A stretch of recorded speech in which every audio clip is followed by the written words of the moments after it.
Welcome to Not Exactly Breaking News, brand new podcast by myself, AJ Rose. This is episode 1. I actually released another episode 1, but I didn't realize until I released it that the audio was broken. So shout out anyone who listened to that episode 1, but this is the actual first ever episode of this podcast.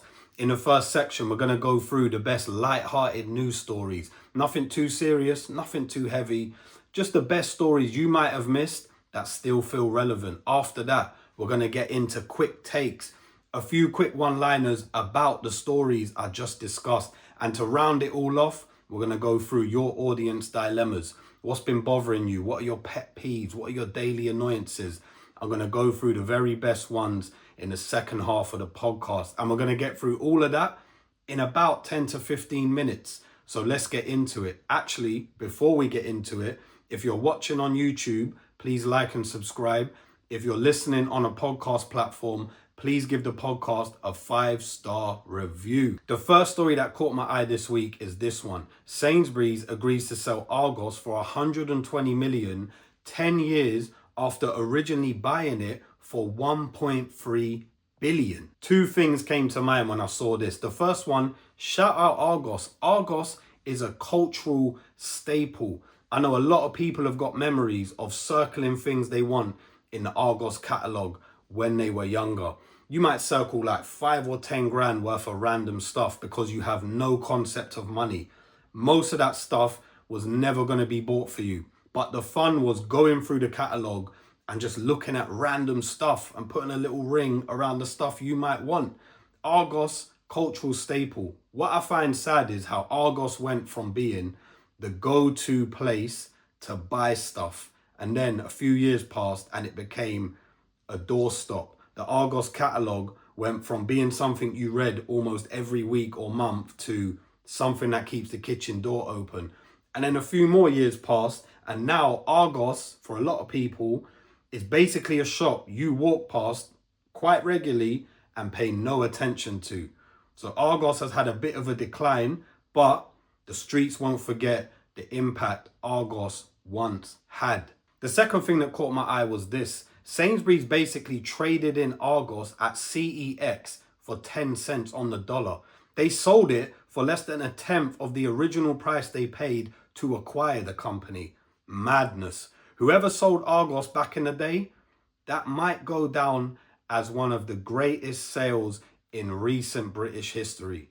Shout out Argos. The second story that caught my eye this week was this one. Greggs sales jump as iced matcha lattes and chicken rolls become heatwave hits. Greggs are tapping into that middle class market. They saw what all the bougie coffee shops were doing, selling coffees for like £6 and an extra 25p if you want a different milk, and thought, yo, we can just give this to the people for a lot cheaper. They applied the basic business principle of either be better or be cheaper and started cleaning up. Chicken rolls, not so sure about them. I've not had one. I don't know if they actually sound nice in theory. Chicken rolls, can't lie. Jury's still out. Don't know if I'm convinced by that. Matcha, yeah, matcha's not for me either. I can't lie. Matcha tastes like grass, like premium grass. It's got this earthy taste to it. You know, matcha is a bit questionable when, to make it nice, you have to add 3 or 4 other actually nice flavors. It's never just, matcha latte, matcha latte. It's always iced matcha latte with white chocolate and raspberry or some mad flavor combination. So matcha, yeah, not for me. Tastes a bit like horse manure. Not that I've eaten horse manure, but if I did ever try it for whatever reason, I would imagine it might taste something like matcha. Greggs, doing a madness. The third story that caught my eye was this one. Train drivers in Great Britain consider strike action over lack of toilets. They ain't giving the train drivers enough toilet breaks, and the train drivers are like, yo, we might just strike. You know what? I hear it. Everyone should be allowed a toilet break. Let me read you something directly from the article. This is an article from The Guardian. A 2024 report by ASLEF from a survey of its members found widespread issues, with many drivers unable to reach working toilets and many resorting to urinating in bottles or defecating in the cabs. Defecating. You know it's bad when an online publication has to use a posh word for taking a dump. Defecating in the cabs. Madness. Those cabins must stink. These drivers must be farting and doing all sorts of nasty stuff in there. That is a madness. Saying that though, it's a bit of a more complicated issue than it might first seem, because if you're a train driver and you've got a 2, 3, 4, 5 hour journey, at what point can you actually leave the cabin to use the toilet? Because if you bring a second driver on the journey, that's another salary the train companies have to pay for. So what is the solution here? I don't know. What are the drivers meant to be like? Excuse me, ladies and gentlemen, we will be held here for 10 minutes. I'm just going to load up Candy Crush and nip to the loo. See you shortly. Thank you. They're never going to make that announcement. So what is the solution here? Train drivers should be allowed to use the toilet, but when you deep the logistics of when they might actually use the toilet, it's a bit more of a complicated issue. So hopefully there's some resolution there. Now it's time for quick takes. 3 quick jokes about 3 stories that caught my eye this week. Sainsbury's originally bought Argos for over 1 billion and sold it for 120 million. Somewhere there's a guy who just paid £6 for a coffee and thought, could be worse. Greggs have started to become more middle class by selling iced matcha lattes. They are one move away from asking us to pay a service charge. Train drivers are considering strike action because they don't get enough toilet breaks. You would have thought the rail networks would have sorted that out after years of taking the piss. All right, that was quick takes. Now it's time for the final section of the podcast, Audience Dilemmas. This is where I go through the best dilemmas that you send me, all the things that have been annoying you, your pet peeves, annoyances, whatever it is, all your light-hearted troubles, send them in. You can reach me by email, TikTok, Instagram. The podcast page is Not Exactly Breaking News on Instagram and TikTok. My page is AJAY_Rose. Send me in your best dilemmas. Every week, I will go through the best of them. So let's get into it. The first dilemma we have this week is this.